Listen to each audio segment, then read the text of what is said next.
All right. Good evening, class. Welcome to the second day of our classroom.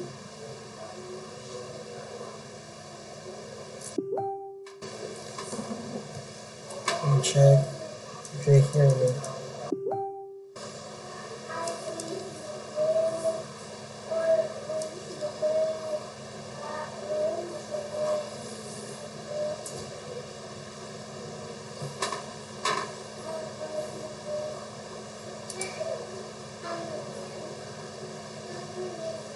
All right. Good evening, class. Welcome to the second day of our classroom. Class. Welcome to the second day of our class.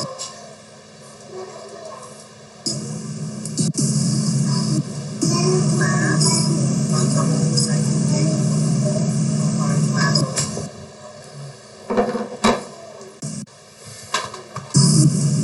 Class. Our class. Good evening.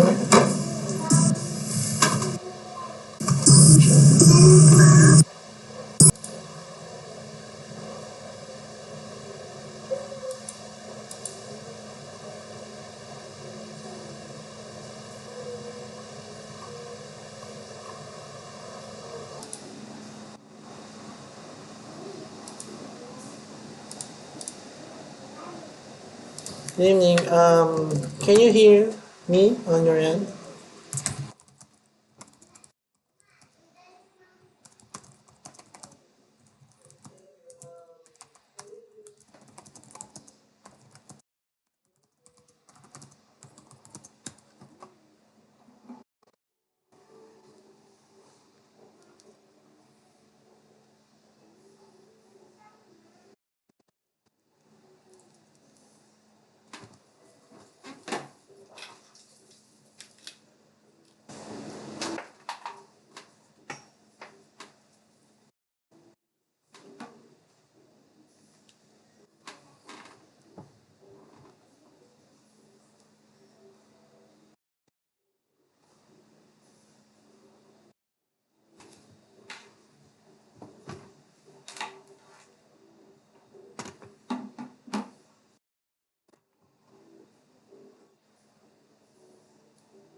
Can you hear me on your end?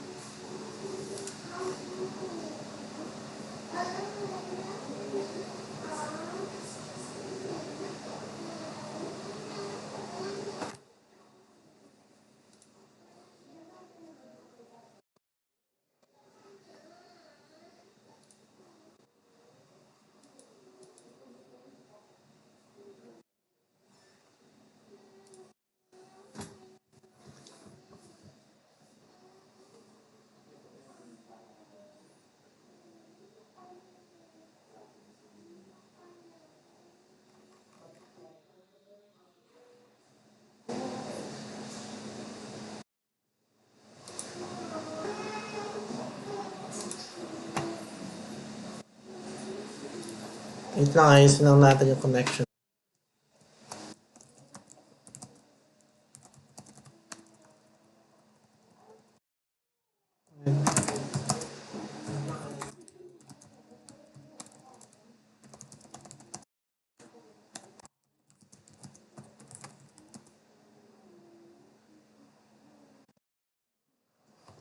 Let's wait for the others before we start.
Right now, we have 108 responses. Siguro kasama na dito yung mga napasama kanina sa orientation ni Miss Jonalyn.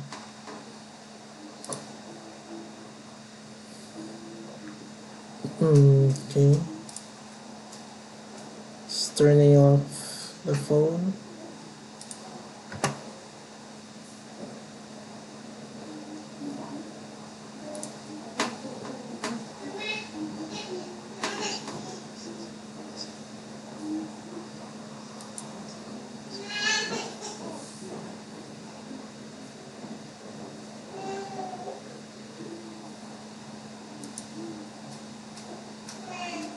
Medyo i-fix ko lang yung connection. Medyo mabagal kasi.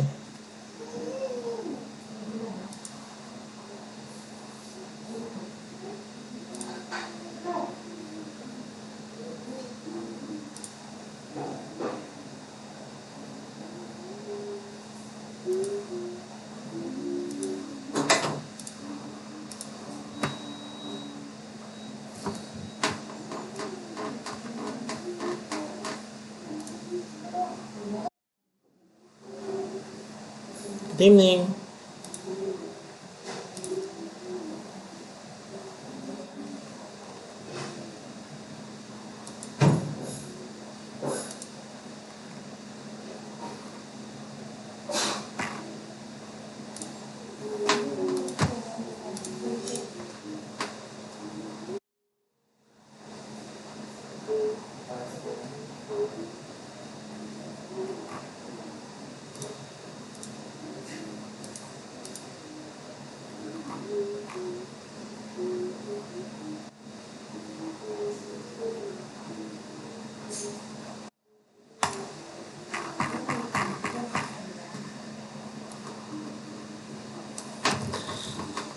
Alright, let's start.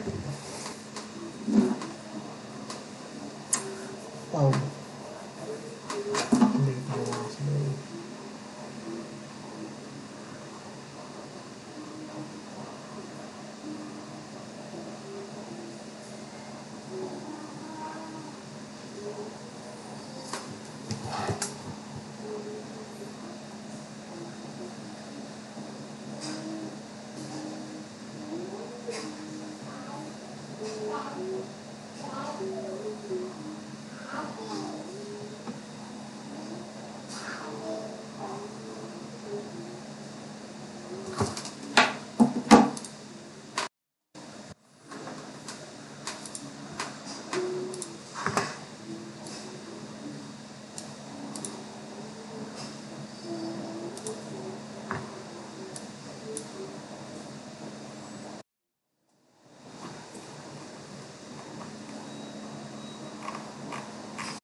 Okay, again, no need to um,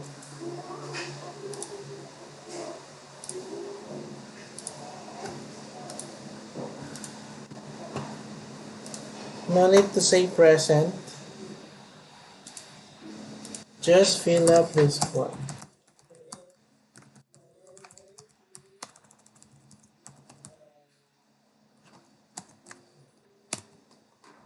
Okay, so let's start. So our class for tonight will be two topics na belong doon sa learning strand 2. So one is animal found at home and in the community. Then hopefully we can finish other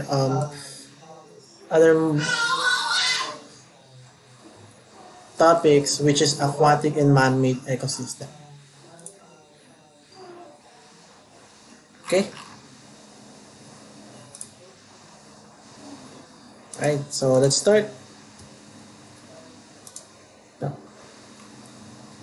So sa module na ito, matututo tayo ng tatlo. Una, classification of animals sa lesson 1. Pangalawa, life cycles of some animals. Pangatlo, animals are our friends. So before tayo mag-start, Yan, ito yung mga matututunan natin. Um, Pagkatapos natin mapag-aralan tong module na to, we should name some animals found at home and in the community, classify animals according to structure, habitat, and food eaten, compare the life cycle of some animals, cite the importance of animals to human, kung ano yung importansya ng mga animal, and demonstrate proper care in handling of animals and observe animals. So, before we start, there is a short quiz yan, for this module. So, just answer the quiz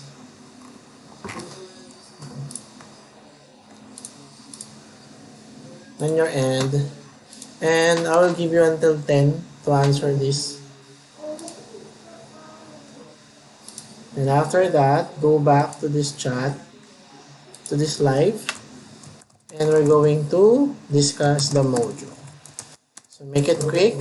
By exact 10, dapat tapos na lahat. So here's the link.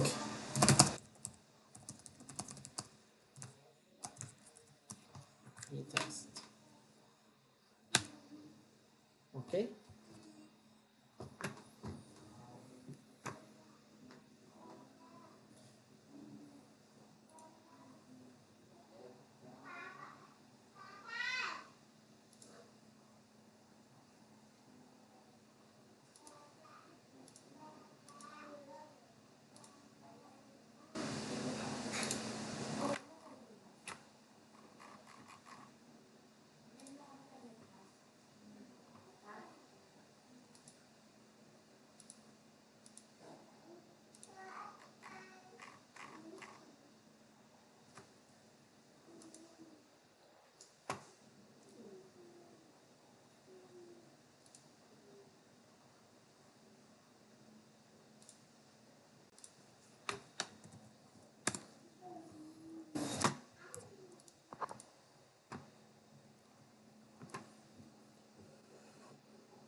Alright?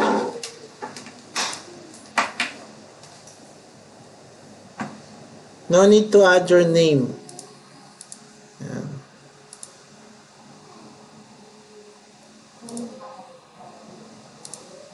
Yan. Walang name yan. Full exam lang. So what we want to have is to gauge your knowledge kung hanggang saan yung nalalaman ng klase in a whole. So, kailangan nyo lang i-take yung exam. So, since 128, so I expect the same responses on the short quiz. So, 10 by 10, start na tayo or before 10 kapag tapos na kayo lahat. Okay?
Alright, I'm gonna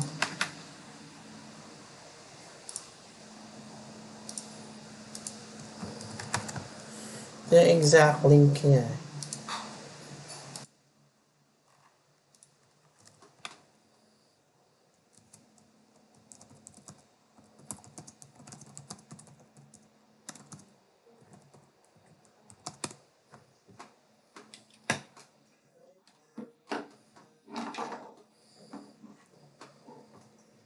Okay.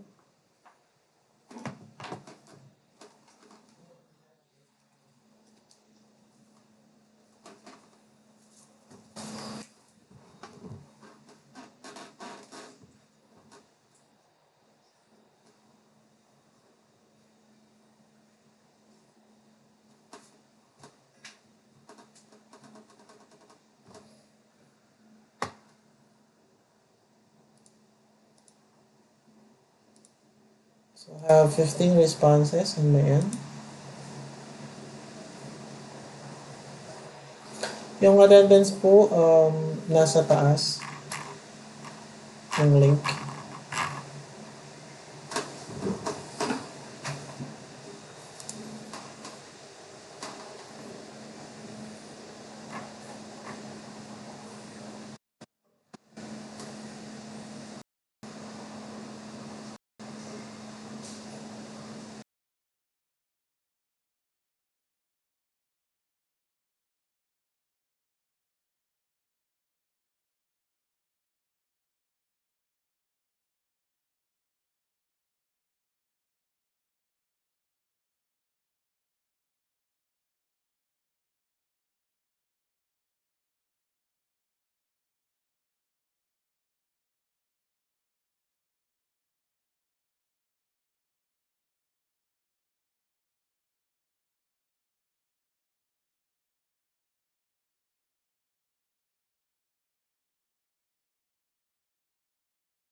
Alright? Everyone's done?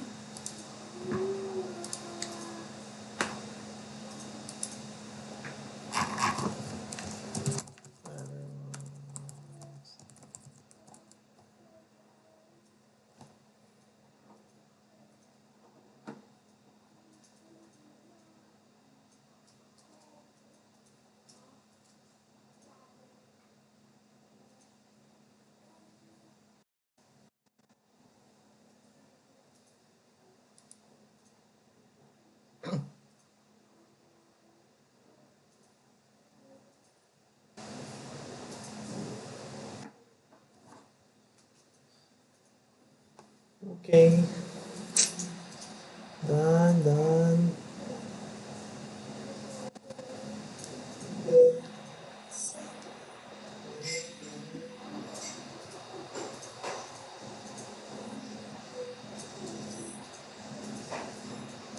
Nababasa nyo ba yung nasa screen na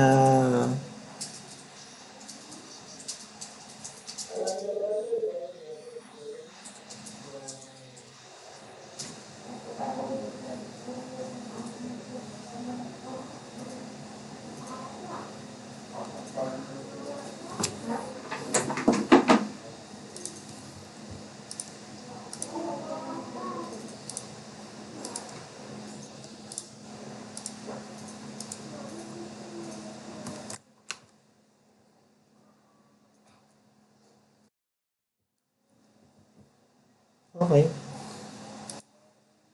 90 responses. So we're missing 9.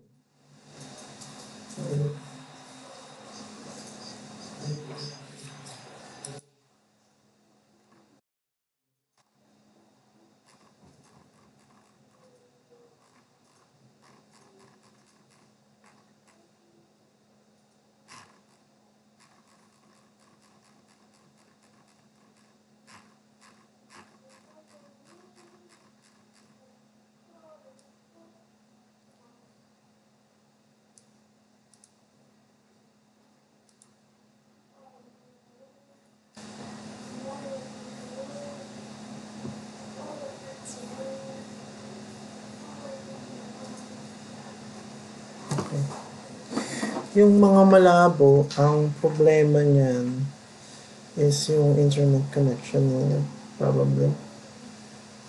Kasi malinaw naman dito sa kanya.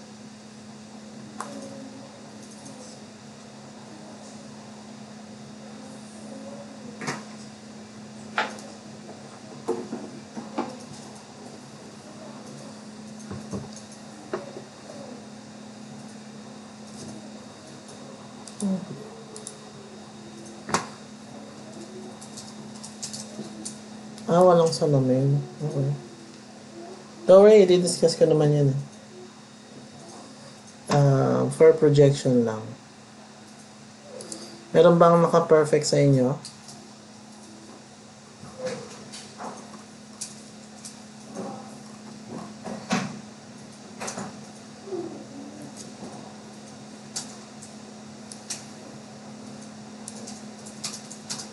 Okay.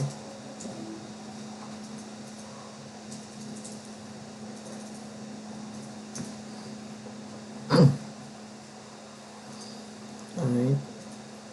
Hindi to makaka-affect sa scores or grades ninyo. Tinitingnan lang namin kung ano yung nalalaman nyo before natin siya i-discuss. Para mag-gauge natin kung hanggang saan yung complexity ng discussion na gagawin natin. Okay?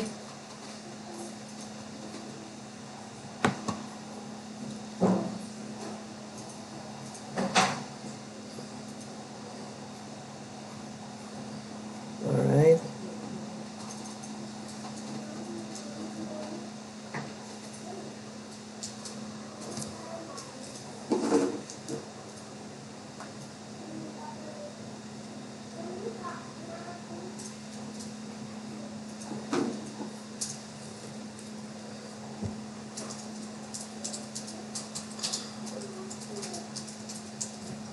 Yung score, malalaman yun once na na-submit nyo.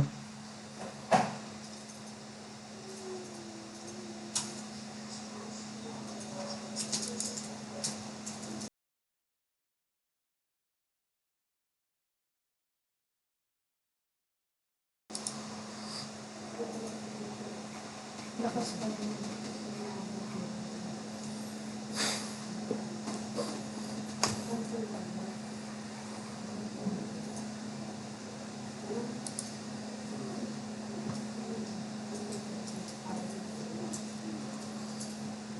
grade. Okay. Alright, so let's start. So habang inaantay natin bumalik yung iba, actually, ano ba tayo? Hindi ko nandito naman na lahat eh. So, discuss muna natin yung exam ah. So, first question. Which of these animals can you find at home or in communities? Tamang sagot dyan ay cat. So, tama lahat. Yan, walang mali. The following are all vertebrates except man, dog, fish, or housefly. So, ang tamang sagot dyan ay housefly. So, meron mga mali. Man daw, hindi.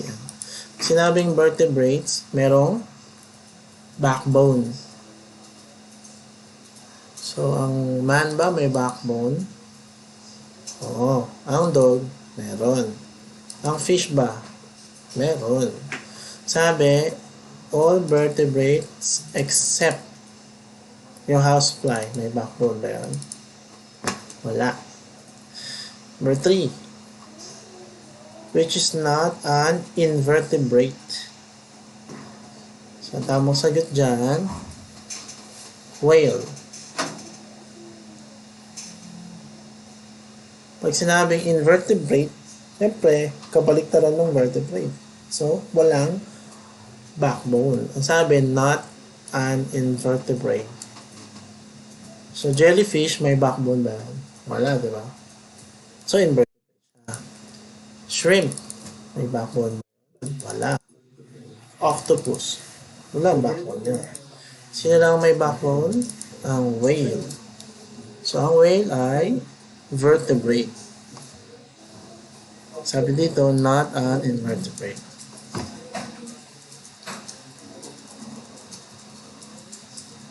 So, number 4. Which of the following serves as a habitat for rats? May sumagot, rice field, tama naman. House, tama rin sila. Barn, tama rin. Pero ang pinatamang sagot ay all of the above.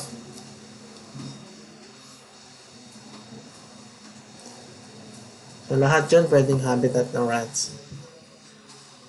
6. The fishes thrive in an aquatic habitat. Where can you not find fishes? Saan daw hindi makikita yung fish? Ang sagot dyan ay sa desert. So, 98% ay tama. 98 ng mga sumagot.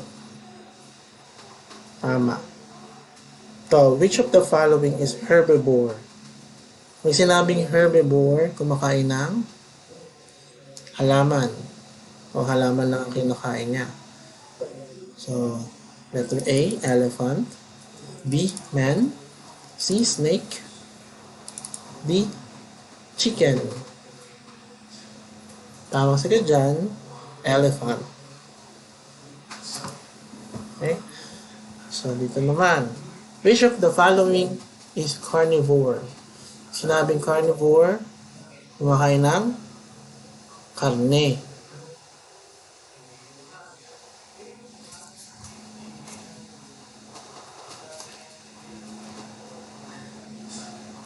So, carabao, kumakain ba ng karne yan? Goat, hindi. Kumakain ng damo eh. Rat, hawk, kumakain ba ng karne yan? Oo, yun ang tamang sagot. 78 out of 113 responses. Tama.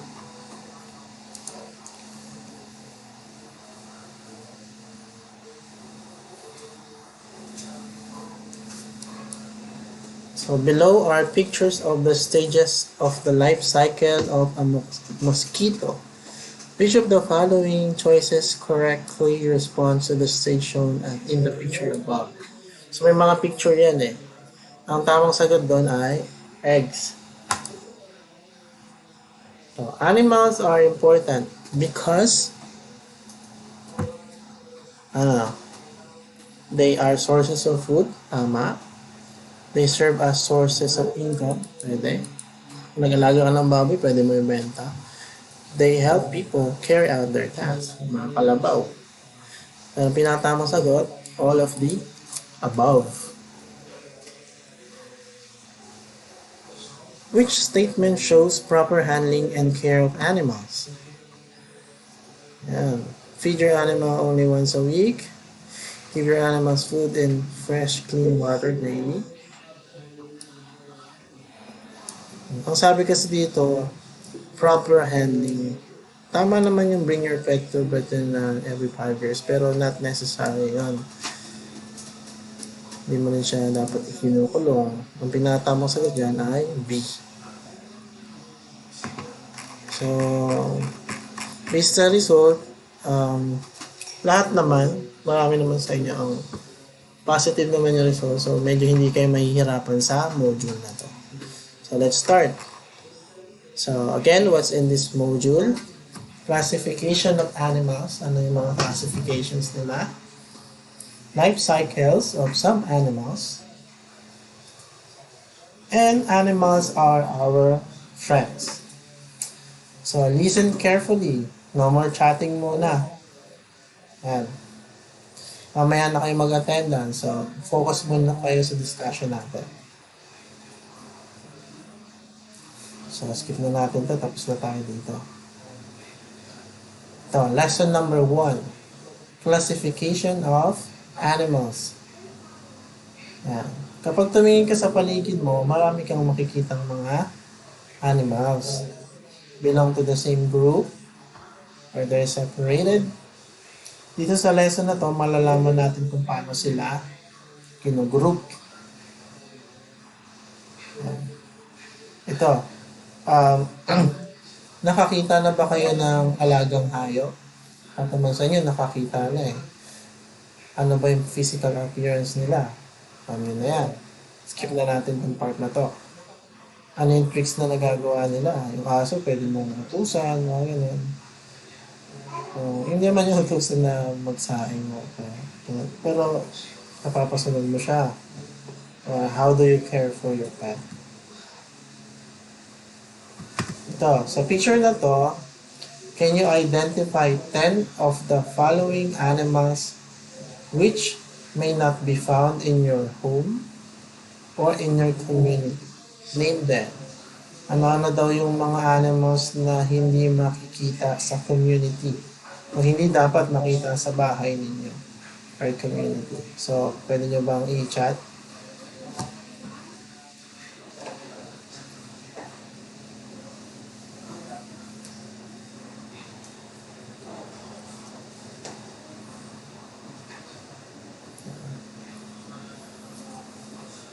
Nakako na. Itong ano ba to? Lobster. Lobster ba to o shrimp? Lobster. Lobster ang tawag yan eh. Yan, hindi dapat yan nakikita sa bahay. Ano pa? Lobster yan. Pagong. Snake. Turtle. Sea creatures. Tiger. Ayan, tama kayong lahat. Hindi dapat nakikita yan sa bahay. Ito, let's learn. Classification of animals. So, there are many ways, many animals on this earth. Maraming happy sa mundong to eh. If we are study them one by one, it will take us a very long time to do so. So, scientists thought a way of grouping animals in order to study them more systematically. So, group yan ng mga scientists.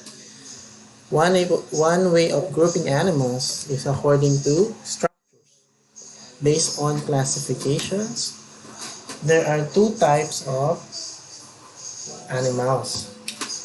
Ano yung una? Vertebrates and invertebrates. So, yung dalawang unang classification. Tatandaan nyo yan, ha? Baka lumabas sa exam yan. So, classification of animals according to the structure and size. So, do you know what vertebrates are? Actually, tayo, vertebrate tayo. So, are most animals you often see in your environment, such as dogs, cats, birds, and fishes, they are all vertebrates. So, vertebrates are animals with backbones. Yan. Sinabing vertebrates with backbone. Tatandaan nyo yun, ha? Ano yung kakaiba sa vertebrates kaysa sa ibang mga hayop? First of all, vertebrates have backbone. A backbone is a group of small bones linked together. Alam niyo na yan, meron naman tayong backbone, di ba? Alam niyo ba kung nasaan yung backbone niyo? Ito yung human skeletal, nasa likod. Tawag dyan, endoskeleton.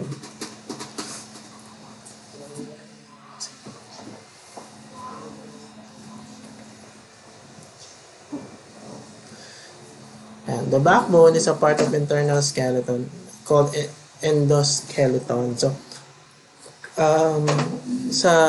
sa tao, meron tayong skeletal system na tinatawag. Pinakalikod nun, yan. Ito, yung mas nakapoint sa mouse. Yan yung tinatawag na backbone. So, kapag may backbone ka, ang tawag sa'yo, vertebrate. So, let's try this. Nakakain na ba kayo ng isda? Ano ba yung ulam nyo kanina? Siyempre, pag kinain mo isda, kinakain mo ba pati yung tinek? Diba? Hindi naman. Yung tinek, pag tinignan nyo, yun yung pinaka-backbone niya. Ayan. Meron tawag doon spine, yun yung tinek. Then, vertebra.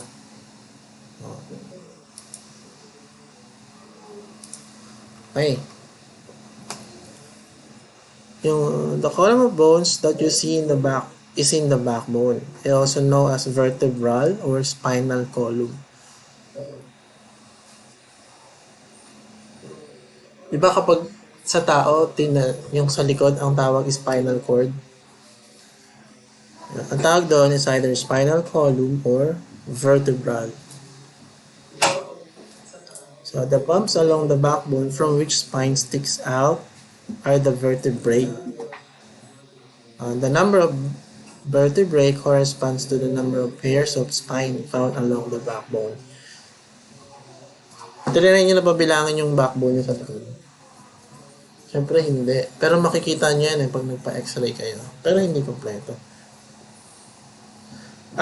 Yung backbone, siniseparate siya ng tinatawag na cartilage. Yun yung white na parang dough. Para siyang flexible material.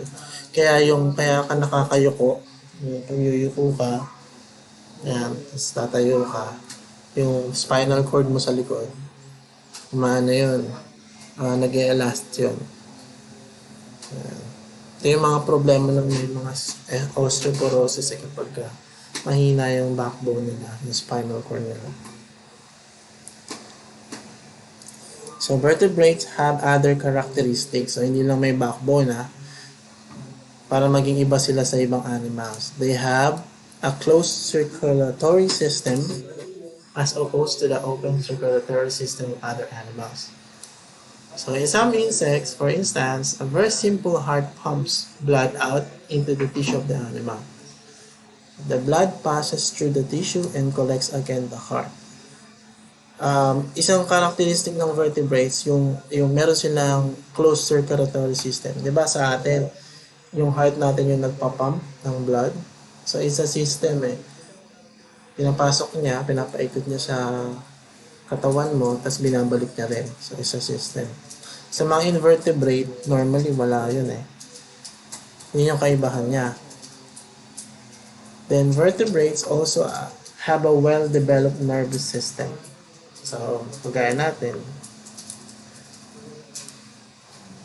Yan. The nervous system of a vertebrate is made up of brain. Yan, meron tayo yan. Spinal cord and nerve cells. So, the spinal cord is a bundle of nerves that extend from the base of the brain and is protected by the backbone. Ano pa? Vertebrates have larger and more developed brains compared to other animals.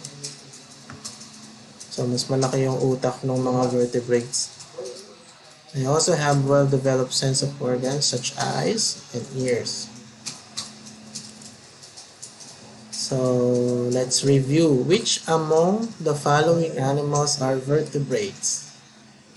Put check on the line below of each vertebrate. So, ito yan, no? Sige nga, identify nyo nga. Starfish, crocodile. Yung chicken. Ayun ba eh, vertebrate? Tingnan natin sa page 47.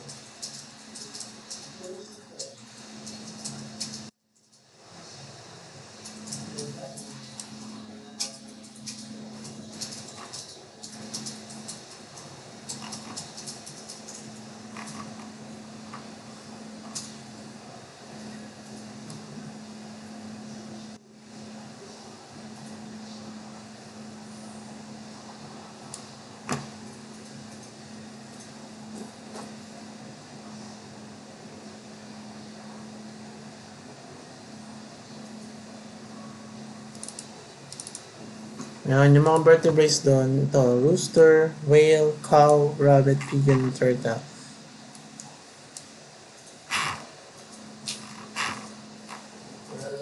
Rooster, yan, vertebrates yan. Cow, rabbit, pigeon, and turtle. The rest, ito, hindi yan vertebrate.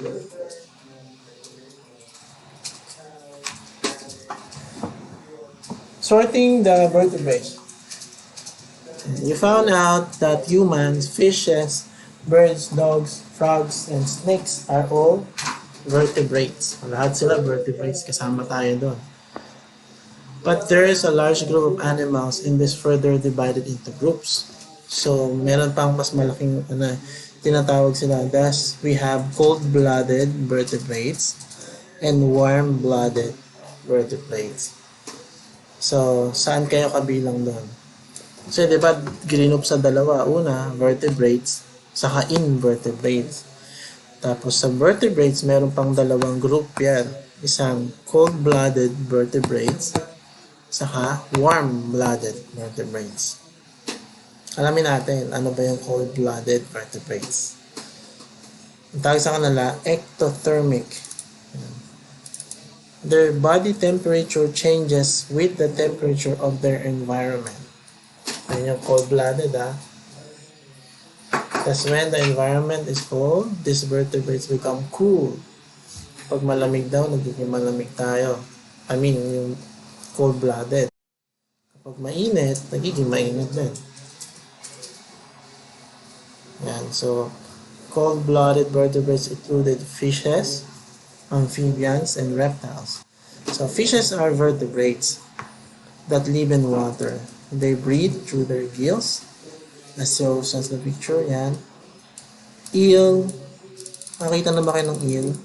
Seahorse, flounder, shark, and ray. Yan. Sila yung mga cold-blooded na vertebrates.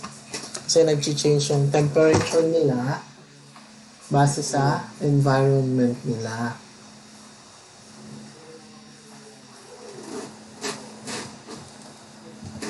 Ha?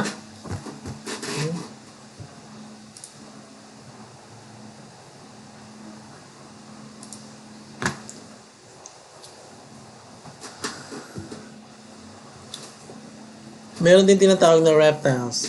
The reptiles are among the oldest organisms to have existed on Earth.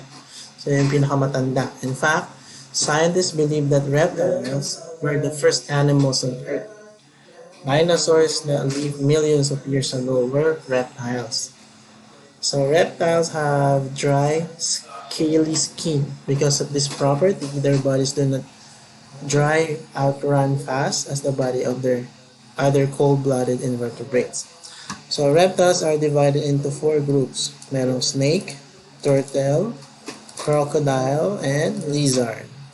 So the crocodile group of the reptiles includes alligators. So yung crocodiles live in water and have raised nostril on their... Nakakita na ba kayo ng crocodiles? Wait. Ito yung alligator shown in the picture. Turtles. Yan. Snakes. Lizard. So ang tawag sa kanila ay reptiles. Meron pa isang grupo. Tinatawag nating amphibians. Amphibians are vertebrates that can live both land and in water. So pwede sila sa dagat, pwede rin sa lupa. Most amphibians undergo a series of body changes as they develop. These changes enable them to go from a water environment to a land environment. Ano halimbawa ng amphibians? Amphibians are grouped into those with tails and those with no tails. Amphibians with tails include salamander. Nakita na ba kayo ng salamander? Picture ano? Salamander.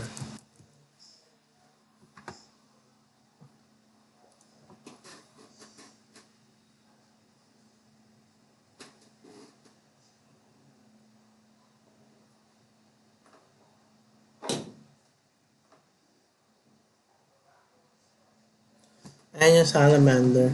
Ayan. So, pwede yan sa tubig, pwede sa dagat. Ang tawag sa kanya, amphibians with tails.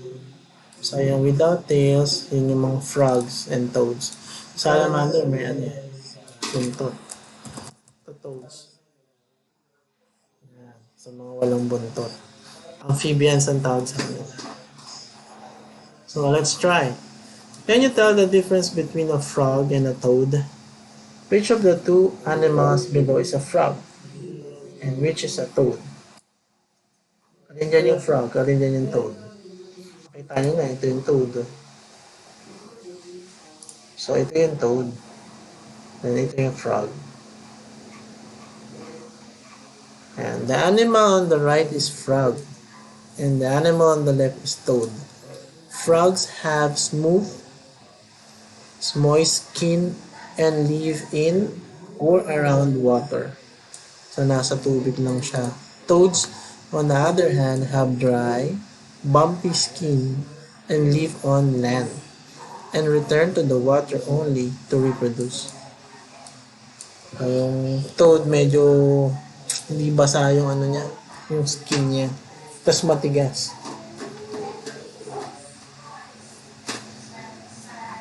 So, let's learn. Warm-blooded vertebrates. Kanina cold-blooded Yung nag-change sa environment nila yung temperature niya. Ito naman, warm-blooded vertebrates are endothermic. That is, their temperature remains constant no matter what the temperature of their environment is. There are two classes of warm-blooded vertebrates. There are birds and mammals. As you can see,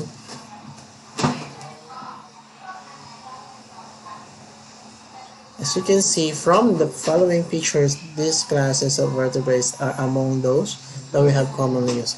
Kanina, tinawag cold-blooded. Yung cold-blooded vertebrates, sila yung mga nag-a-adjust base dun sa temperature ng environment nila. Ito namang warm-blooded, kahit gaano man yung changes sa temperature nila o sa environment nila, yung temperature nila ay constant. Yun pa rin. Hindi nagbabago.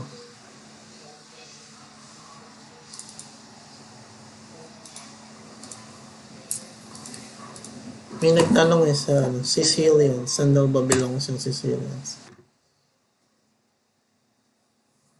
Ang Sicilians are amphibians. So, check natin yung picture. Yan. So, ito yung mga warm-blooded.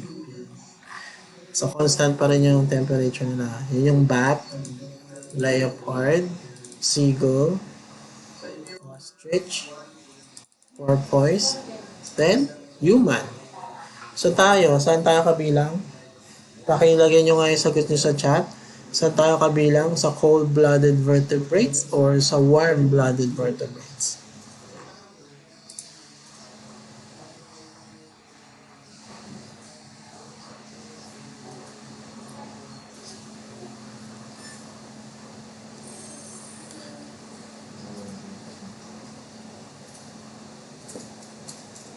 Tama. Warm-blooded tayo. Ayan. Kasi hindi nag-change yung temperature natin. Halimbawa, mainit, di ba? Pero yung body temperature natin, ganun pa rin, constant. So, pagka uminit kasi ang temperature natin, meron na tayong lagnat nun. Diba? Nag-a-adjust yung temperature natin, pero base dun sa kailangan lang ng katawan natin. Hindi yun lumalamig, hindi rin umiinit. Hindi siya nagiging same ng environment.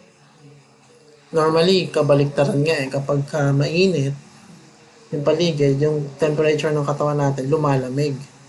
Kasi kapag malamig naman, umiinit naman tayo.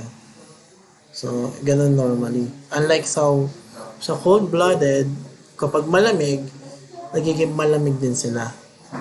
Tapos pag mainit, nagiging mainit din sila.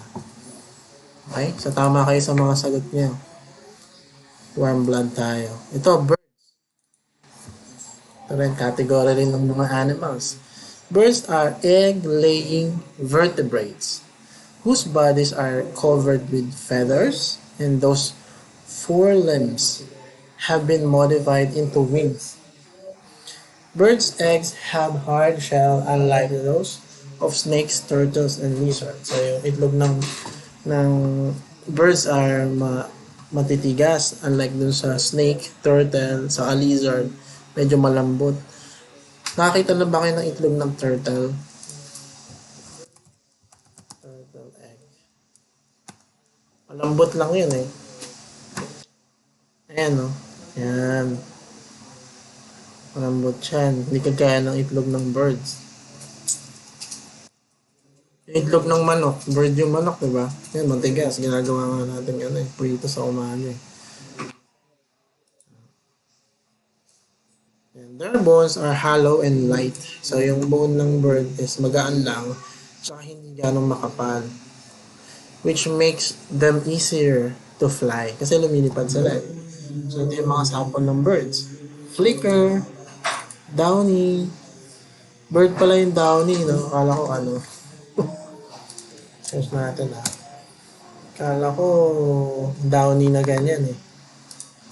Pero birds pala siya.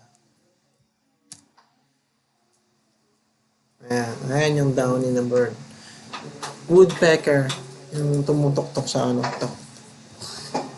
Pheasant, chicken, mockingbird, seagull, hawk, duck, swan, blue jay, eagle. Ayan. Birds have no teeth. Wala silang ipin. Instead, their food is ground after they have swallowed it. So, they also swallow small stones that help them grind the food. Guys, may lumulunok rin pala sila mga bato. Their feathers protect them against the cold and wet and have great strength. Yan. Yung isa, birds. Meron pa isa, mammals. So, mammals are a class of vertebrates whose young are nourished with milk from the mothers, which is a mammary gland. So, what mammals can you identify? Identify nyo nga. Chimpanzee mammal yan. Kangaroo. Rat. Bat. Yung human, mammal ba o hindi?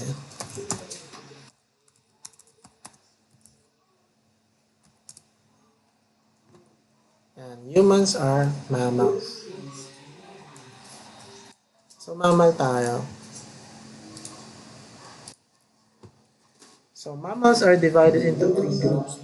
May tatlong group yung mama. Merong monotremes, marsupials, and placentals. So, the monotremes are egg-laying mammals. So, nangingitlog na mama. Konti lang yan eh. Ito yung mga monotremes. Ayan. Search nyo. Monotremes, ayan. Egg-laying. Ito yung marsupials are mammals that develop their young in pouches. Their young are born, not hatched from eggs. Yan. Meron silang parang lalagyanan. Hulaan nyo kung saan tayo kabila.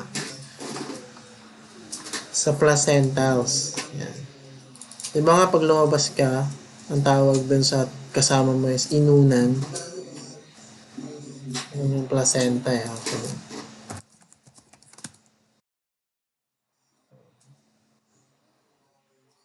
Kabilang tayo sa placentals mammals. Tayo yung pinaka-largest group ng mammals. Yeah. The placenta is an organ inside the mother's body that allows food and oxygen to pass from the mother's blood into the embryo. So the developing fetus inside the mother womb, this allows the young to develop well inside the mother. Unlike doon sa kangaroo, sa labas na de-develop yung sa asafara. Pero sa mga placentas, sa loob. Sa example dyan, pig. Saka tayo. Ayan, so complete natin yung diagram ha.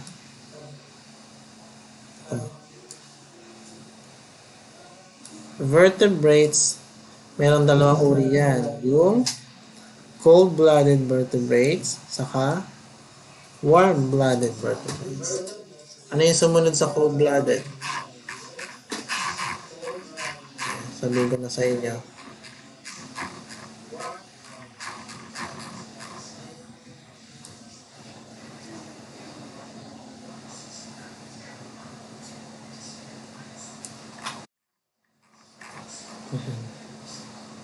So, sa vertebrates, merong cold-blooded vertebrates. Ano-ano yun? Yun yung mga fishes, amphibians, reptiles. Alright. Then, sa amphibians, merong with tails and without tails. Sa reptiles, merong turtles, snake, lizards, and crocodiles. Sa warm-blooded naman, merong birds, saka mammals. Sa mammals, merong monotremes, placentals, and marsupials. So, lahat ba kayo may copy na ng ano na to? Ng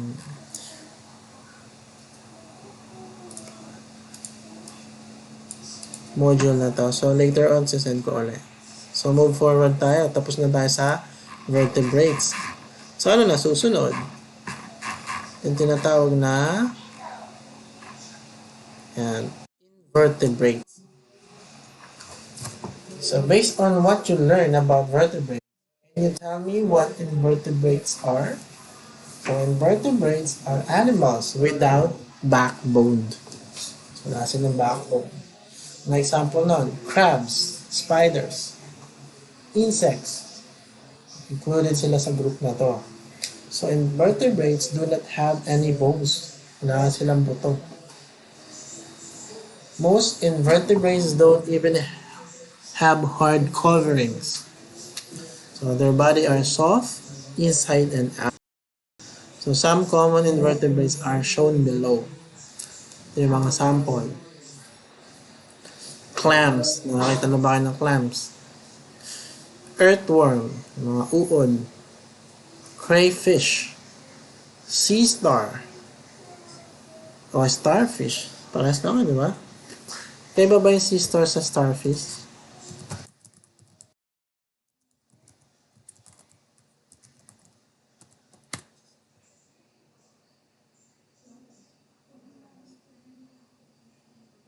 Parehas lang. Housefly. Yan. Walang buto yun. Butterfly. Spider. Slug. Centipede. Alupihan. Sponge. Sea anemone. Then, tapeworm. Itong tapeworm yung nakikita sa sa tiyan ng tao. Pag bata ka pa. Itong anemone. Ayan yun, no? Anemone. Ayan yung itsura niya. Actually, nakakita na ako na ito eh. Sila yung mga invertebrates. So, invertebrates can be divided into two large groups. Yung una, the simple invertebrates and complex invertebrates yung pangalawa. Tandaan nyo yung invertebrates divided sa dalawang group. Una, simple, then complex. Simple invertebrates are invertebrates that have simple nervous system and digestive system. Their skeletal and muscular system are very primitive or even non-existent. Yung complex naman, meron silang simple nervous system, digestive system, but all of them have muscular and skeletal system. Yung iba, yung complex, meron silang muscular, may muscles. Meron din silang skeletal system. So yung tape, simple yun, simple invertebrates. Among the simple invertebrates, merong sponge. Nakita na ba kayo ng sponges? Ayan, sponge. Hindi siya sponge pa ba?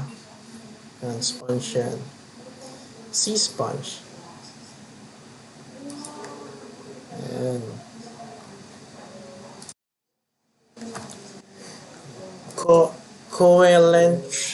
Coelentrates.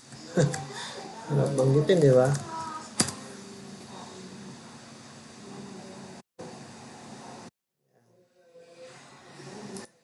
Ayan sila. Ayan. Then, annelids.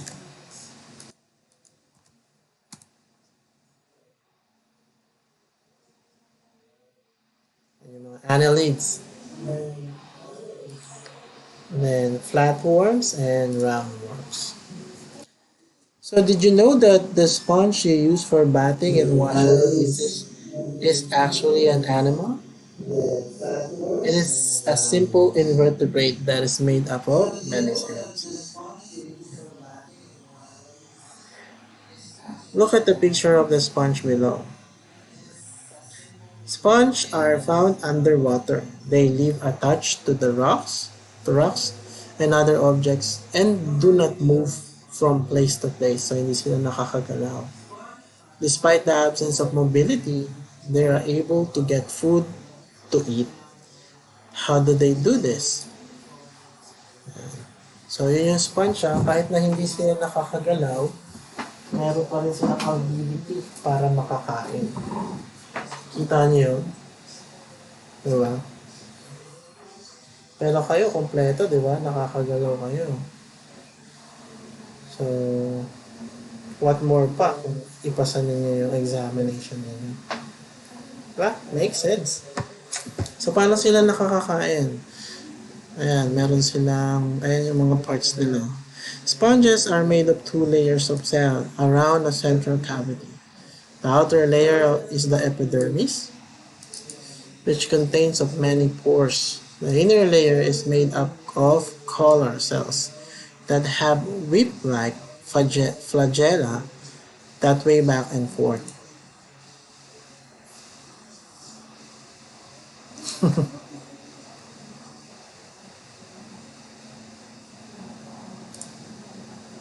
Ah.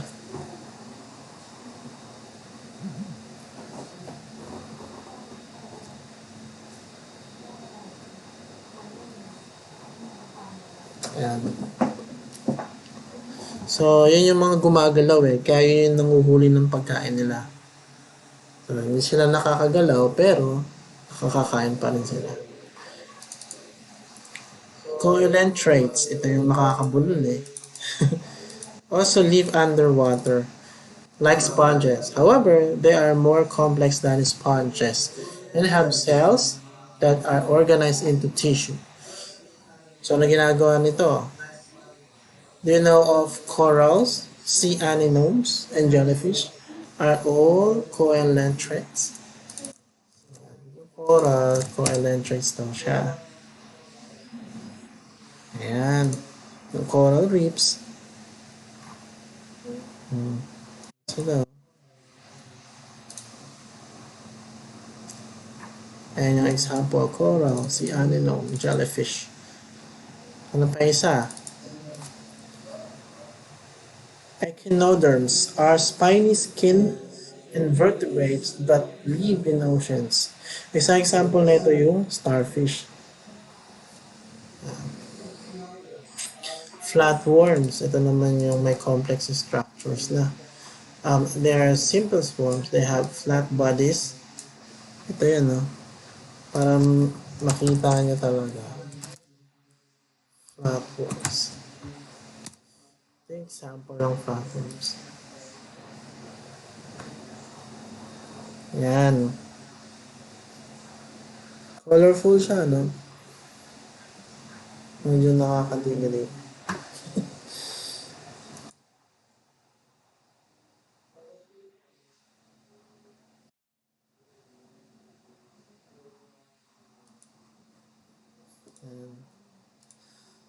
Ito naman, roundworms. On the other hand, have smooth, rounded bodies with pointed ends. So, iba sa kanila, maliliit. Hindi mo na makakita ng naked. Other can grow to be as long as 3 meters. So, makikita mo siya kahit saan. Lalo na sa digestive system. Ang digestive system of a roundworm is as long as its whole body. So, buong roundworm digestive system lang siya. Para makita niyo yung tsura ng roundworms, pakita ko sa inyo. Ayan ang roundworms. Ayan.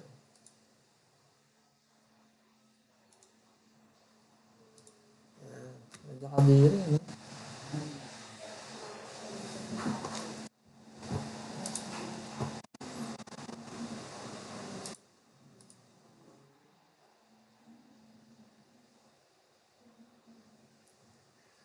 Balatan na yan, sir.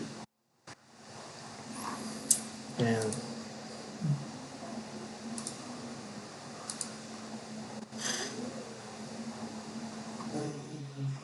Ito sabi, go to a nearby beach. Ayun tayo makakapunta ngayon sa beach.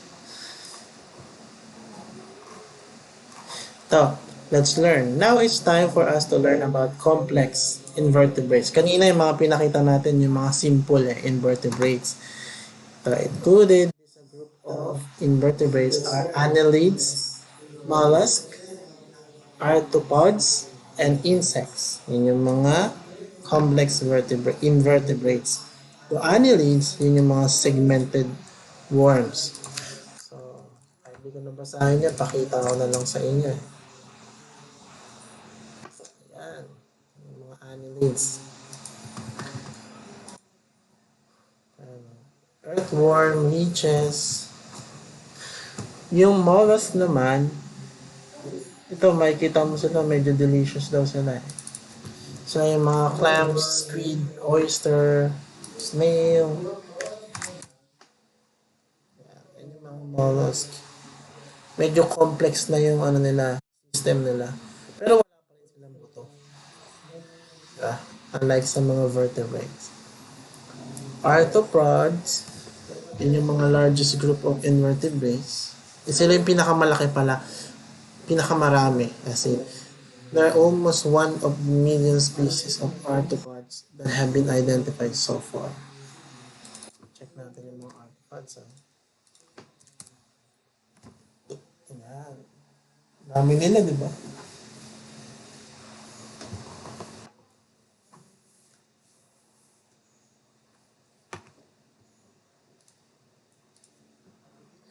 Did you know that the exoskeleton of an arthropod is made up of non-living material? When the animal grows, the exoskeleton does not grow along with it. As when the animal grows in it needs to shed its exoskeleton, the shedding is called molting.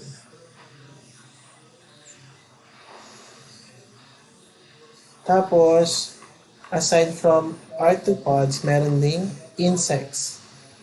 Ito, nakakita naman na tayo lahat ngayon. Sila yung mga invertebrates din sila. Wala silang backbone. Pero complex ang digestive system nila. Meron silang nervous system.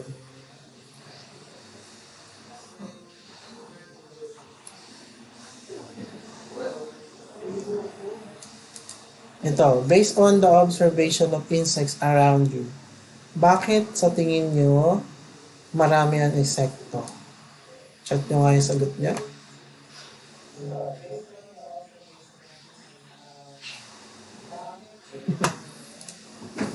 Bakit sa tingin nyo marami ang insekto?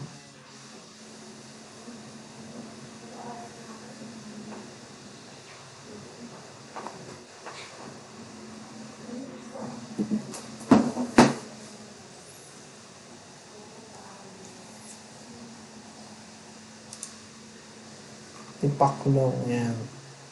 Try ko sa chat bakit sa tingin nyo marami ang insekto?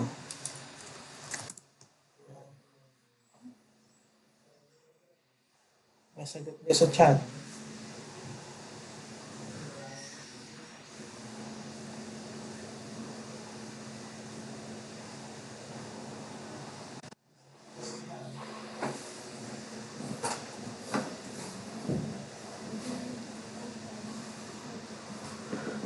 Tama. Kasi, ang sagot dyan, there are so many insects because they reproduce so quickly. So, mabilis silang mag-reproduce.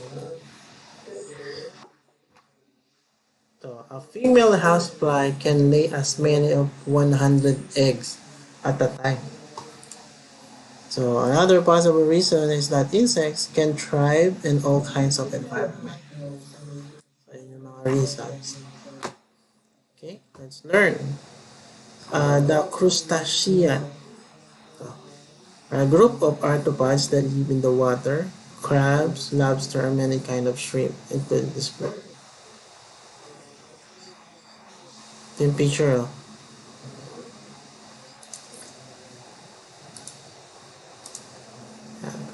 Tawag dyan, crustacean. Ito yung mga lobster. Sarap yan. Sarap yan, sir. Kita niyo yung yan. Hindi nyo naman kailangan kabisaduhin yan pero at least you know it. Diba? You at least have the information with you.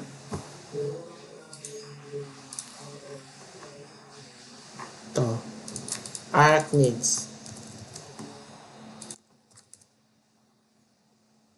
Papakita ko na lang sa inyo para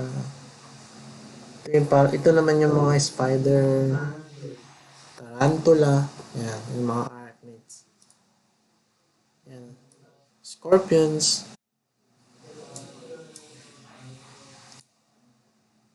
Ito, alam nyo ba na ang spider are helpful sa ating mga tao? Bakit? Kasi kinakain nila yung mga harmful insects. Other than that, yung mga scorpio, hindi na yun helpful. Ayan. Ito, centipede. Nakita na ba kayo ng centipede? Yung mga alupihan, yung kapag pinutol mo, gumagalaw pa rin yung dulo. Kung pinutol mo sa gitna, parehas pa rin gumagalaw.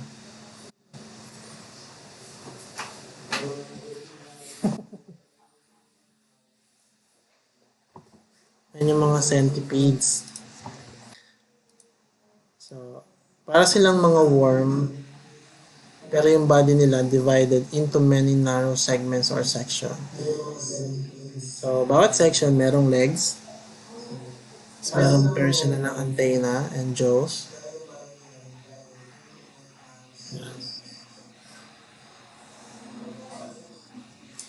Yung bite down ng centipede, painful siya, pero hindi siya deadly. Alam niyo na. Millipedes. Ito, centi and milli. So, sa tingin nyo, anong pinagkaiba? Diba, centimeter, millimeter. Mas maliliit siya. Ayan, o. Mas maliliit yung kanyang segments.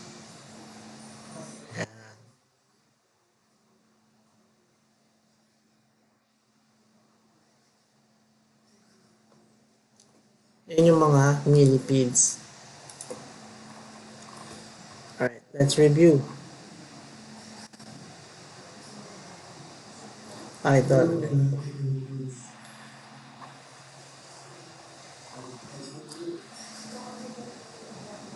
Alright, let's learn about classifying animals according to habitat.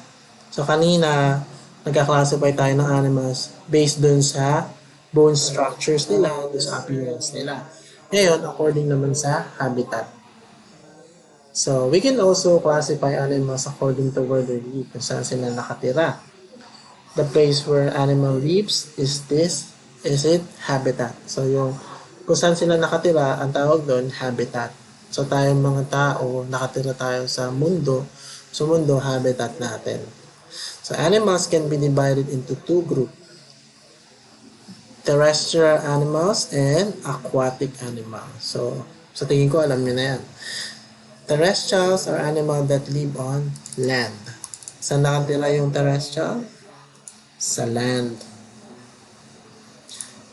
So, ano yun? Yung field mouse, dog, cat, earthworm, bird, hamster. Yan. Ano yung isa? Aquatic animals. So, aside from terrestrial animals, merong aquatic animals. Sila naman yung nakatira sa tubig. Kasi aqua nga yun. Aquatic animals. So, saan sila nakatira? Sa tubig. Sa river, sa lake, sa sea. Bukod sa tirahan, di ba? Una, ang ginugrupo natin yung mga hayop base sa structure nila. Yun yung vertebrate, saka invertebrate. Pangalawa, ginugrupo natin base sa habitat nila. Yun naman yung terrestrial, saka aquatic. Ngayon, classification of animals according to food eaten. Kung ano naman yung kinakain nila. Ito, alam niyo na to. Una, tatlo yun eh. Herbivores. Sa yung mga kumakain ng plants. So, animal that eat only plants are herbivores. Yan yung mga example. Carnivores. Sila naman yung kumakain ng animals that eat other animals. So, kumakain ng kapwa nila hayop. Or other animals. Tigers, lions, snakes. Yan. Ano yung pangatlo? Omnivores. So, animals that eat both plants and other animals.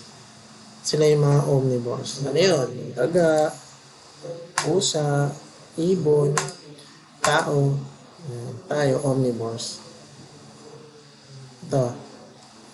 Group each of the animals in the box based on 3 categories of classification.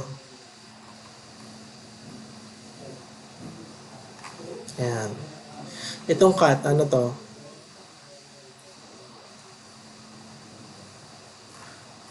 According to structure, according to habitat, according to eat.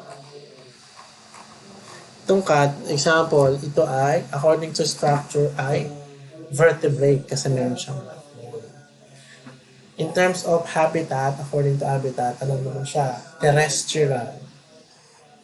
Terrestrial. Kasi nakatira siya sa lupa. In terms naman of sa kinakain nila, ito ay omnivore kasi kumakain siya ng halaman at kapwa hayop o iba pang hayop. So, yan yung iba. Sagutan nyo yan ha, sa ending nyo. Kapag tapos na ano na to, sagutan nyo lang sa sarili nyo. Hindi ko na ipapa-assignment. Pero sagutan nyo na lang. Kasi nasa likod din naman yung answer key niya. So, let's remember. Animals are found everywhere. In homes and communities. Animals can be classified according to different categories. Namely structures and size, habitats and food eaten. Based on the structures and size, there are two kinds of animals, the vertebrates and the invertebrates. Vertebrates are the animals with backbone, while invertebrates are animals with no backbone. Based on habitat, animals can be divided into terrestrial animals and aquatic animals. In between are the amphibians, which can be both on land and water. Based on food eaten, there are three groups of animals: the plant-eating herbivores, the meat-eating carnivores, and the plant and meat-eating omnivores. So may natutunan ba kayo doon sa lesson 1?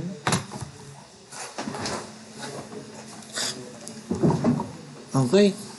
Move forward na tayo para matapos natin ito sa madaling panahon. Lesson 2 tayo. Life cycles.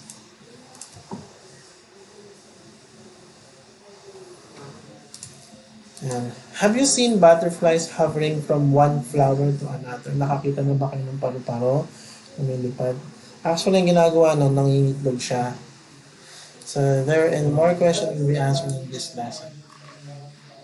So, have you heard crickets singing outdoors?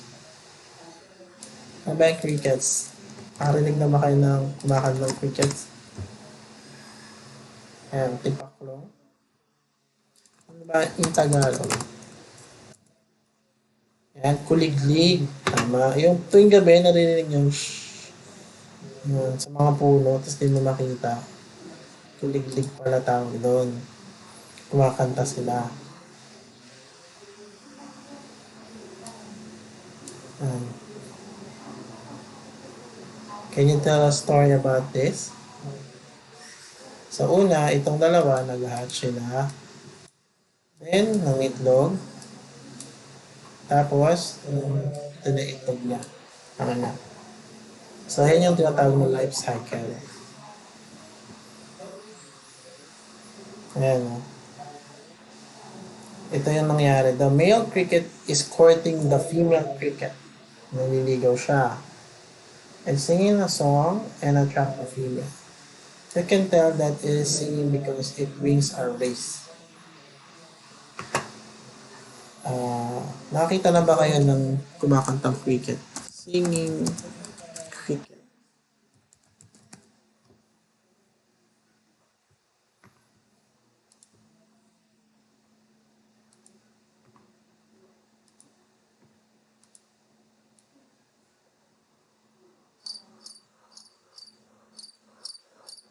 Ayan, narinig niyo?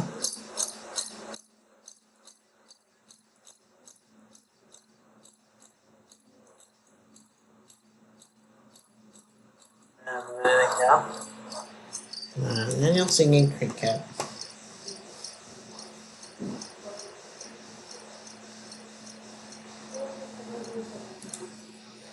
So, yun yung nangyayari kapag kumakanta sila.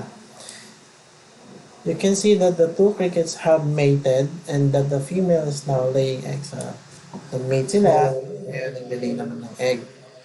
Then, dun sa letter C, a young cricket has already hatched from one of the eggs.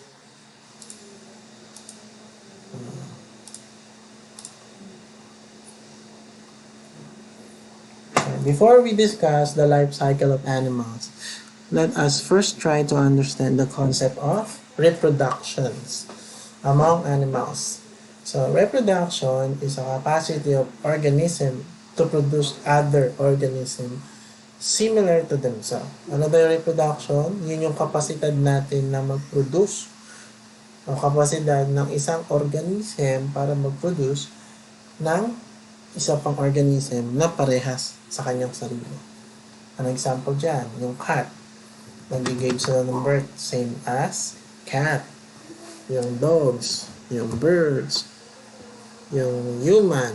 Diba? Merong dalawang type ng reproduction. Yung asexual reproduction saka yung sexual reproduction. Ano yung asexual? So, yung single organism na nagdi-divide sa two. Ano example ng mga asexual?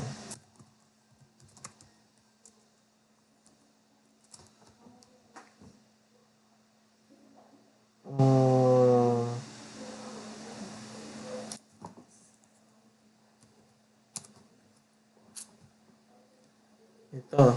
Yan.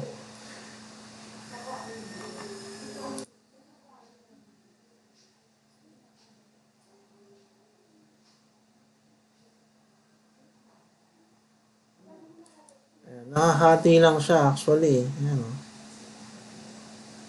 Ayan.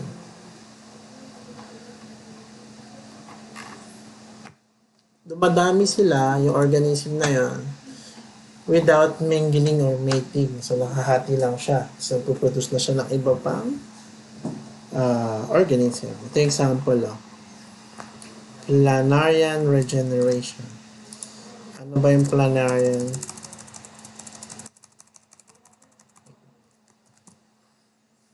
Ito yung planarian eh. Ayan. So, nakahati siya. Tapos yung other half niya, nagiging buo uli yun. Tapos yung another half, nagiging buo. Then, meron ng dalawang organism. Ayan.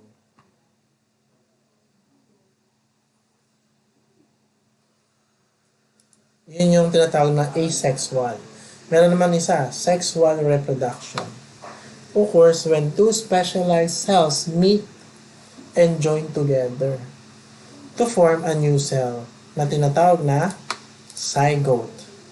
So, dalawang cell daw magmi-meet para mabuo yung isang cell, which is zygote. So, saan yan nangyayari? Sa mga mammals, mayroong ovaries na tinatawag, sa testes.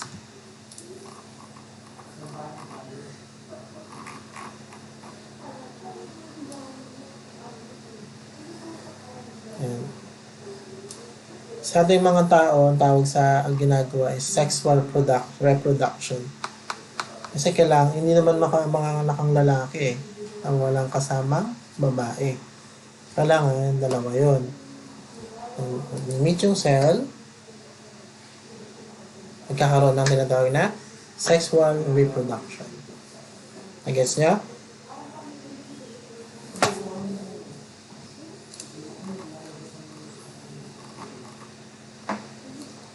Okay, do you know what the term life cycle means? Life cycle refers to the series of stages that an organism undergoes as it passes from the time it starts to develop to the time it begins to reproduce. So, a life cycle is also known as generation. Yun yung life cycle, yun yung time na mula mabuo hanggang sa mag-reproduce yung isang organism. Ano example no? Bibigyan na lang ako ng example. So yan, sa ating mga tao, yung start ng life cycle natin is yung nabuo tayo, which is nung naging zygote. Then, kailan yung end ng life cycle? Nung nag-reproduce tayo. So, nung nanganak ka, yun na yung tawag na life cycle. Nanganak ka ng 30 years old, yun yung life cycle mo, 30 years old.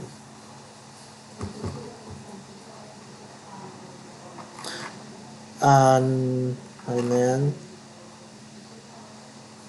Ito yung halimbawa, yung fruit fly. Nilagay niya sa isang jar. Then, nakita niya may mga eggs. Then, after a few days, naging larva. Yan, larvae. In 10 days, nawala yung larvae. Nagkaroon ng mga pupae. Then after that, ito na siya, fruit fly. Nung bata ako, ginawa ko yung experiment na yan eh. Sa may puno ng kalamansi, may inaabangan ko yung butterfly.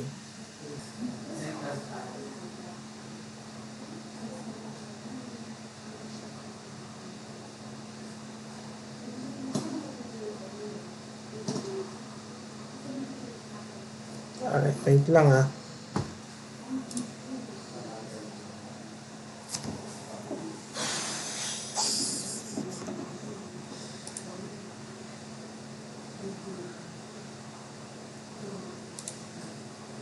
Okay na? Okay. Right. So, tapusin lang natin tong module na to, then quick break tayo. Okay?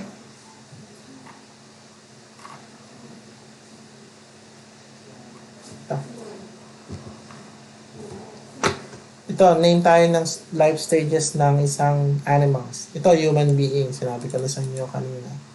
Chicken. So, egg. Nag-hatch muna sila. Hatch. Ay, may mate sila. Then, magiging egg. Then, magiging chicken. Same lang din ng dog.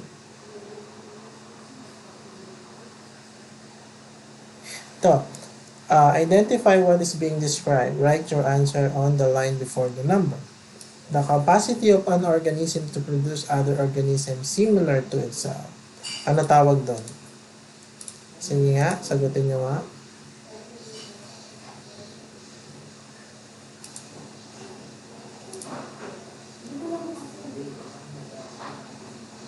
Okay.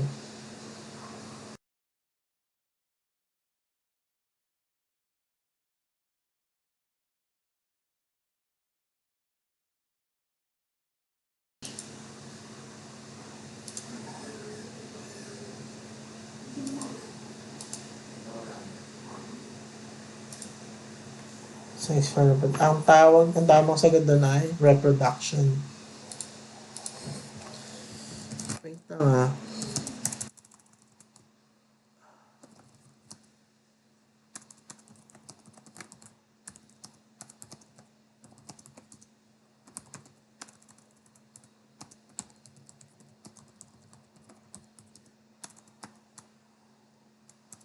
Tama, reproduction.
Guys, please take your 15-minute break, then go back by 11:15 p.m.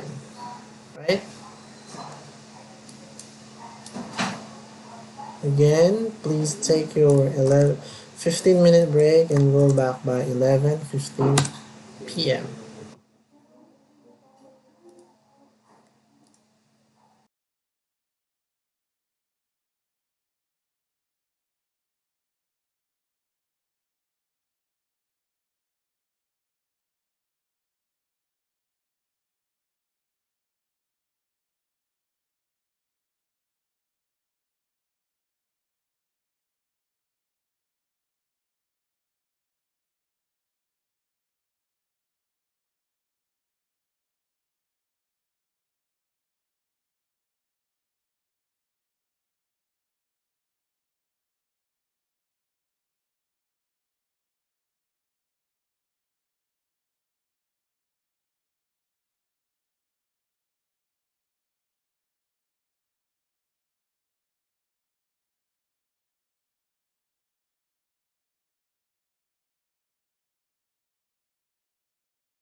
Okay, going back. So, narinig nyo ba ako sa ending nyo? Anyone hear me? Can you type yes?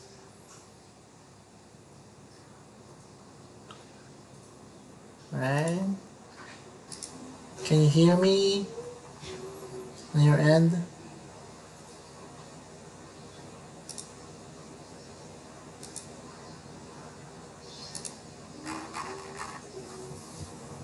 Restart, yes. Yes, can you hear me?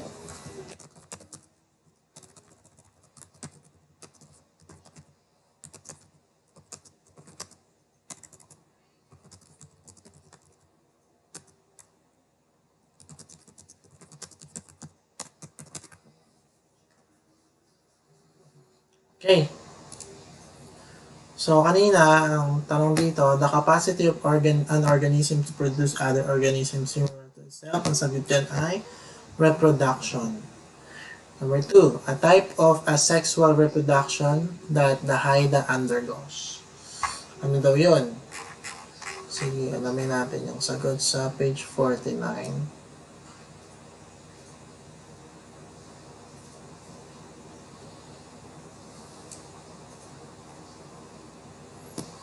So, budding. So, binanggit kanina, ang tamang sagot ay budding. Okay?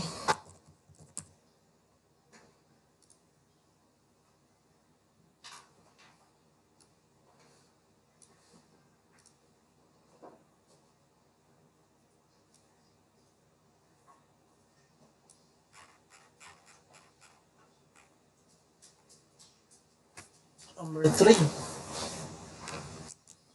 A type of reproduction, where the sperm and egg cell of two organisms meet and form a new cell. Ano daw type yun? Tamang sagot ay sexual reproduction.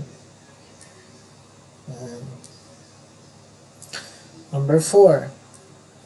The series of stages that an organism undergoes as it passes from the time it starts to develop to the time it begins to reproduce. Ano tawag doon?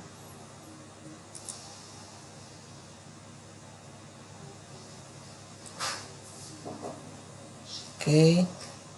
Ang tawag doon ay life cycle. Number 5. Another term for life cycle is generation. Tamang sagot, generation. The first stage in the life cycle of mosquito.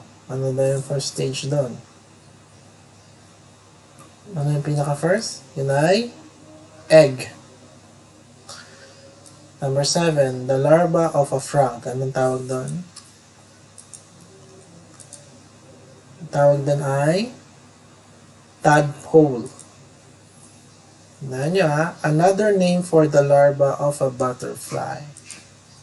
Ano ang tawag doon? Larva. Anong iba pang tawag po butterfly?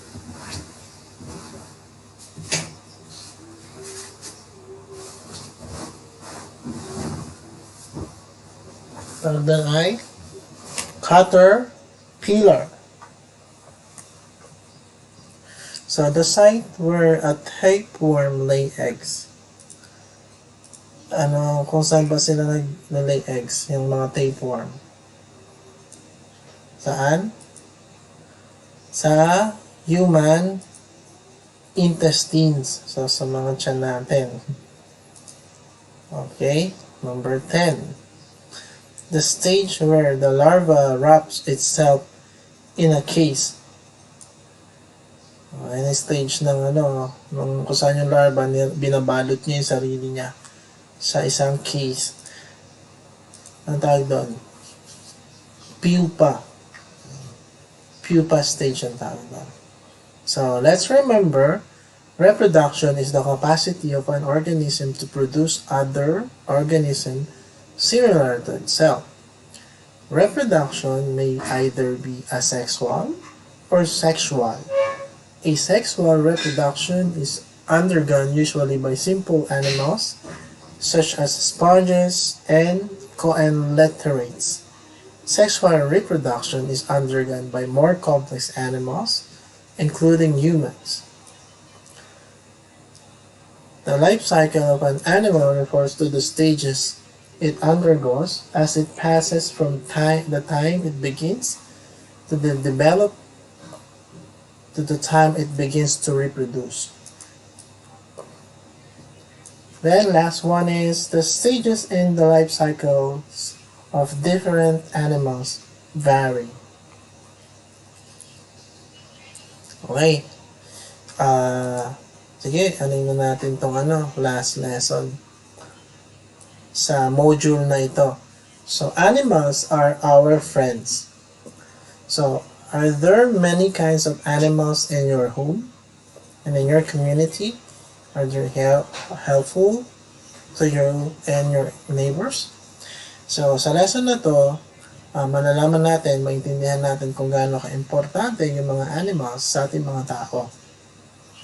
And also, it will also describe ways by which you can take care of these animals. Are you ready for this lesson? So, sino sa inyo ang merong alaga? Paki-chat nyo nga sa chat box.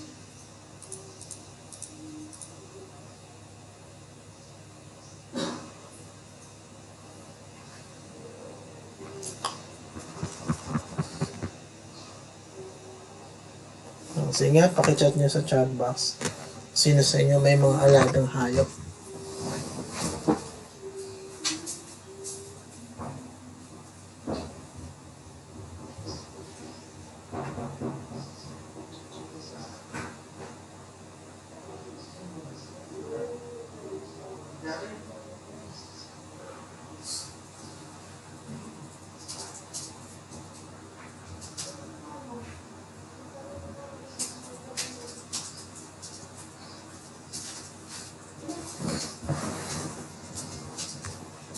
Yun, okay. So, sa last lesson na ito, merong sinabing may alaga siyang aso, merong pusa, merong ibon. So, gaano ba sila ka-valuable para sa atin?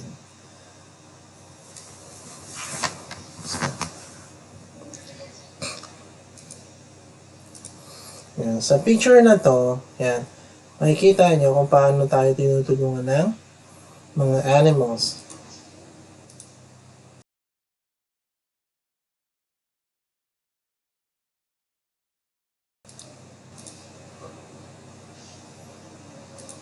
Yan. Yung kabayo, natutulungan tayo sa transportasyon before. Kalabaw sa pag-aararo.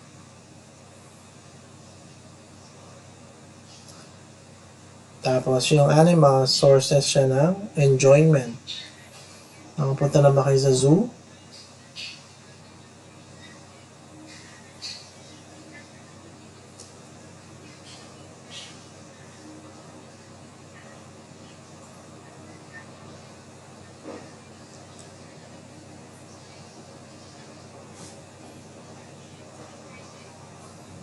Merong maraming mga beautiful animals sa zoo.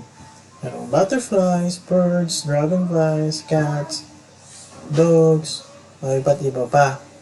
So, sa araw-araw ng pamumuhay natin, yung mga hayop, yes, importante para sa atin. Hindi lang natutulungan nila tayo. Nakapagbibigay pa sila ng saya. Ano pa?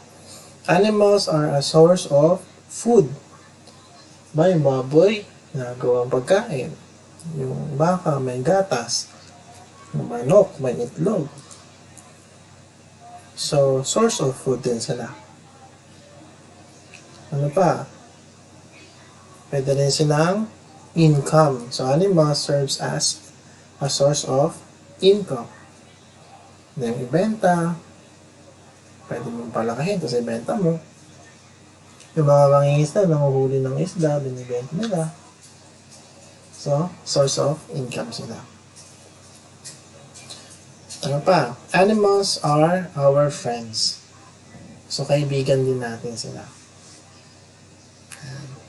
Many animals serve as a good companions. Yes, ma'am. Cat, dogs, and some fishes and birds make good pets. Other animals such frogs, spider help us a lot by eating harmful insects.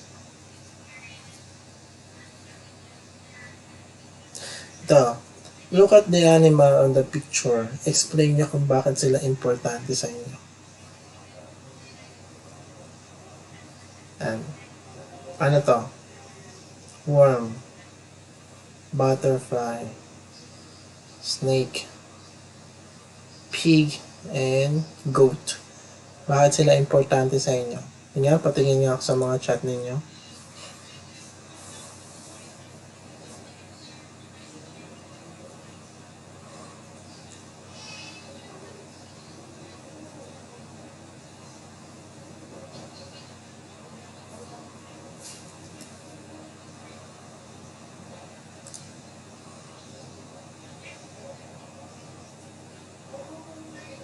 And bakit sila importante sa inyo?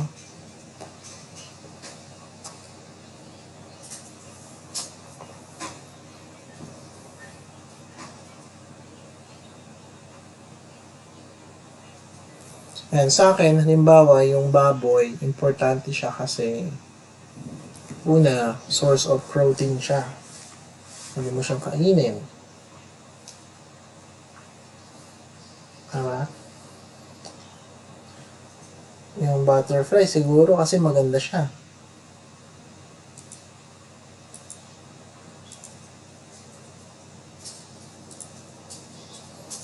Kawawa na ng stress.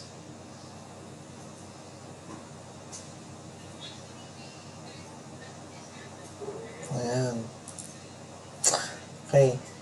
As you learn from the previous section, animals are very important to us people. Life would be very difficult kapag walang mga animals. So, mahirap ang buhay. O magiging mahirap ang buhay pag walang mga hayop. So, if you have a pet, or if you raise an animal for a living, take a good care of these animals. So, alagaan nyo silang mabuti. Feed them regularly, and make sure that their surroundings are always clean and spacious enough. Huwag nyo silang ikukulong ng sila parang kulong na kulong, gano'n. Dapat makapaglaro din sila. Take them to a veterinarian. When they are sick, make sure also that they get enough exercise outdoors. Also, respect animals. So, irespeto nyo sila. They have feelings and intelligence too. Do not maltreat animals, even if they are not yours. Kayo mamamaltrato ng mga animals. Okay? Take care of the environment. That is, make sure that our rivers, lakes, seas, and forests are cared for. It is in these areas where a great variety of animals live. If we do not take care of the environment, many animals will lose their habitats and die. And did you know that in some part of the world, abandoning pet animals is a crime? In the United States, for example, people who dump their pets may be jailed for 90 days or made to pay a fine of $5,000.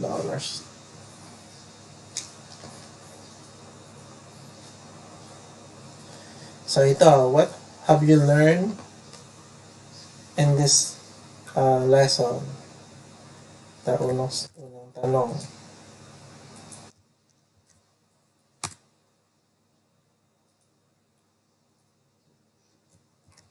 Yan, sagutin niyo yan sa end niyo.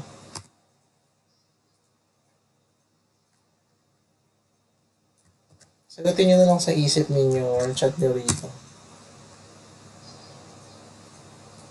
Yan. Let's remember, animals are very important to people. Tandaan niyo yan Ulitin ko animals are very important to people. They serve as helpers in our work, give us food and a source of enjoyment and livelihood, and make good companion as well. You can take care of animals by caring for your pet as well. Respect all animals and taking care of the areas they serve as habitat for these animals. Tapos na tayo. You have now reached the end of the module. Congratulations! Did you enjoy this module? Ito na lang yung mga summary. So this module tells us that animal can be grouped according to structure, habitat, and food eaten. The life cycle of an animal refers to the stages it undergoes as it passes from the time it begins to develop to the time it begins to reproduce. Animals are very important to people. Importante sila. They help us in our work, provide us food, and source of income, and gave us pleasure and companionship.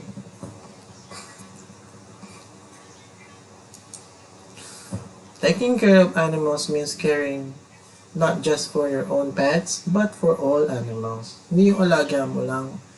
Lahat, dapat. This means respecting animals and treating them well, and taking care of the environment that serves as their habitat. So, meron tayong exam. Ayan, ito.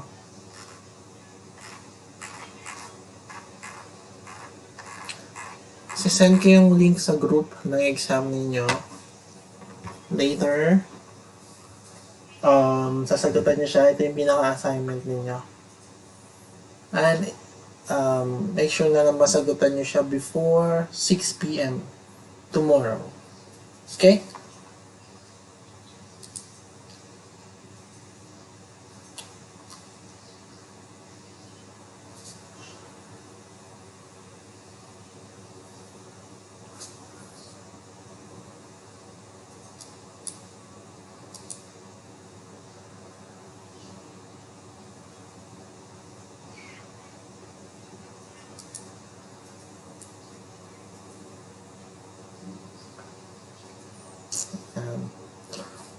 Yung attendance, hindi na natin madidiscuss tong isa eh. Ito, daanan natin. Medyo marami rin kasi ito. 43 pages.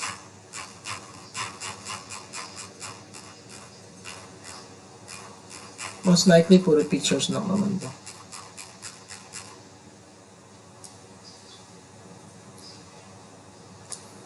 So, make sure nakapag-attendance kayo, ha? Send ko ulit yung attendance.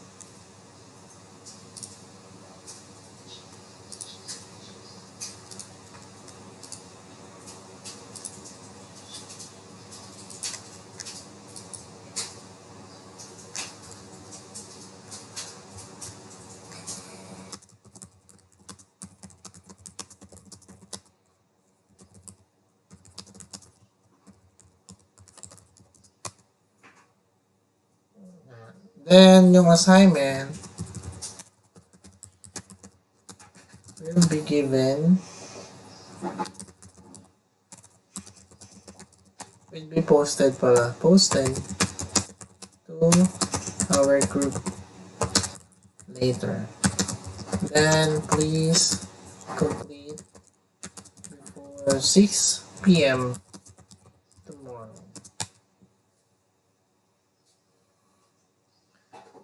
So, tomorrow, ang ano natin is aquatic and man-made ecosystem. So, bilisan lang natin dito. Then,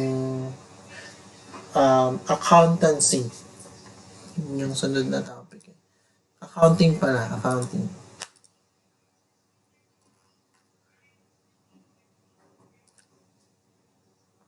Meron pa kayong tanong?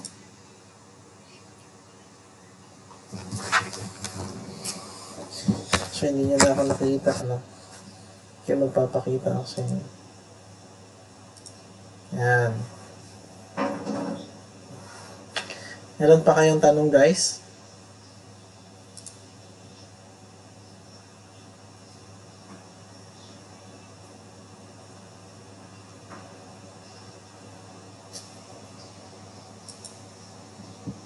Okay.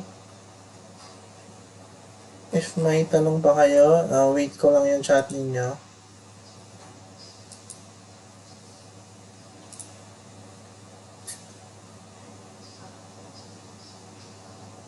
Alright. Make sure na lahat nakapag-attendance. Yun ang pinaka-importante ha. Make sure lahat nakapag-attendance.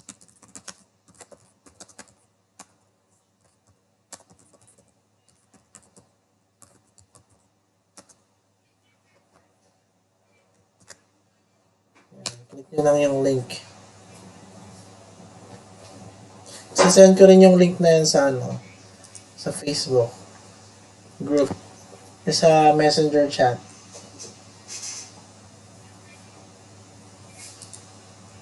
Ito.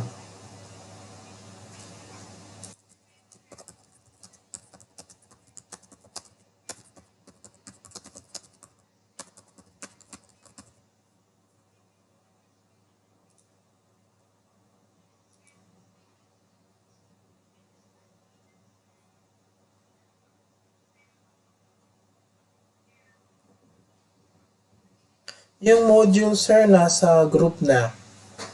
Yung accounting, isisend ko pa lang. Kasi yun yung sunod eh.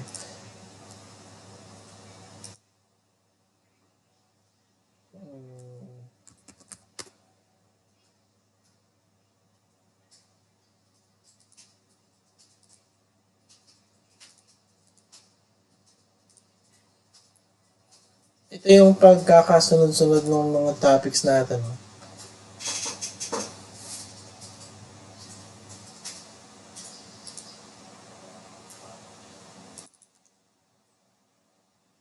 Learning strand 2. Yan. Animals. Hindi pala accounting. So, animals found and appreciating statistics pala. Then, aquatic and man-made ecosystem. So, statistics muna pala tayo bukas. Yan, ito topic natin. Appreciating statistics. Dali lang to. Prepare nyo na lang yung mga calculator nyo using your mobile phones. Okay?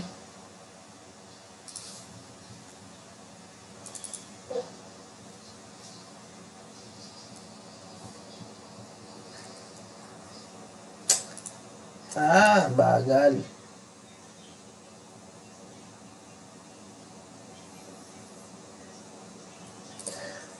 Right? Nag-ahang yung FB ko eh. Yes, ma'am. Noila, make sure na lahat kayo nakasali sa group. Kontakin niyo si Sir Larry or si Ma'am Jonah.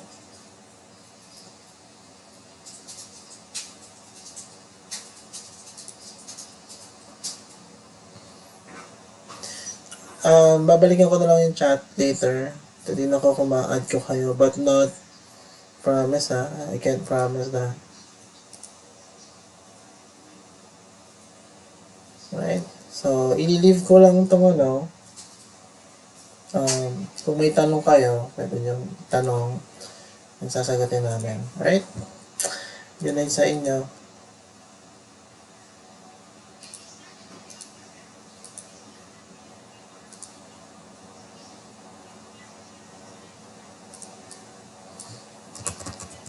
Last time.